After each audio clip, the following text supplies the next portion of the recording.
तेव्हा का गाड्यात गजर वाजला।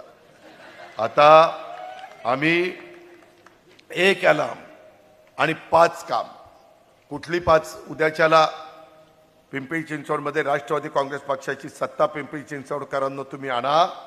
15 तारखेला घड्याळाचं बटन दाबा। मी एक अलार्म आणि 5 कामं, कुठल्या कामाला मी प्रथम प्राधान्य देणार आहे ह्या माझ्या लाडक्या बहिणींना सांगतो, माझ्या भावंडांना सांगतो, माझ्या सहकाऱ्यांना सांगतो। नळाद्वारे दररोज माझ्या पिंपरी चिंचवडकरांना मी पाणी देणार। मी सगळ्या माझ्या सहकाऱ्यांच्याकडनं ते करून घेणार। मला अनुभव आहे, मी कामाचा माणूस आहे, मी शब्दाचा पक्का आहे, मी दिलेला वादा निभावणारा कार्यकर्ता आहे आणि त्यामुळं पहिलं अलार्मचं काम हे मी करणार। दुसरा अलार्म तुम्ही वाजवला की ट्रॅफिक मुक्त, खड्डे मुक्त पिंपरी चिंचवडचा परिसर मी करून टाकणार। त्याबद्दल तुम्ही काळजी करू नका। आपल्याकडं तेवढा निधी निर्माण होऊ शकतो।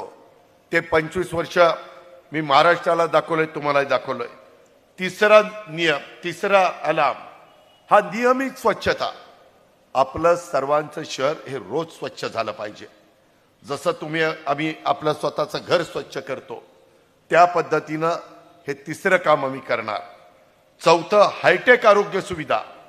तुम्ही पाहिलं मगाशी मी बोलत असताना त्याच्यामध्ये मारुती जाधवचं पण सांगितलं, हायटेक आता जग इतकं पुढे चाललेलं आहे, वेगवेगळी मशिनरी निघती।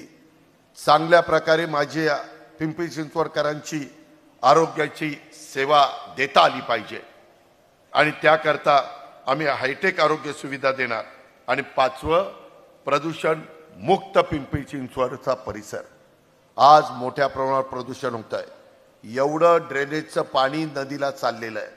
आपल्या इथनं जाणारी इंद्रायणी, आपल्या इथनं जाणारी पवना, आपल्या इथनं जाणाऱ्या वेगवेगळ्या नद्या ह्या खराब होत आहेत। मासे तिथं जिवंत राहत नाही, खालच्या लोकांना खराब पाणी प्यावं लागतं। आपण मात्र पवनेचं आणि बाबा आस्केडचं पाणी पितोय, पण त्याचंही नियोजन 9 वर्ष ज्यांच्याकडे कारभार आहे त्या कारभाऱ्यांना करता आला नाही।